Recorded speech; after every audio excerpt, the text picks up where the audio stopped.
আজকে হলো 31শে ডিসেম্বর, বছরের শেষ দিন। বাড়িতে তেমন কোনো সবজি না থাকায় তাই রাইস কুকারে বানিয়ে ফেলেছিলাম ঝরঝরে ফ্রাইড রাইস। ঘরে একটু বিনস ছিল, সেই বিনসটা দিয়ে কাজু বাদাম কিশমিশ দিয়ে বানিয়ে ফেলেছিলাম ফ্রাইড রাইস।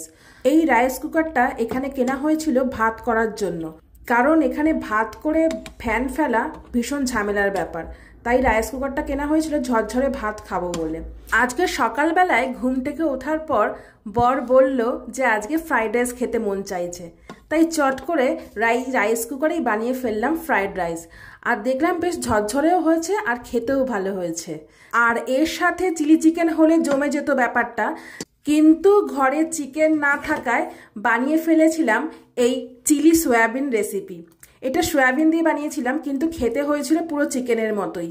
ব্যাস এই দিয়েই সেরে নিলাম বছরের শেষ মধ্যাহ্ন ভোজন।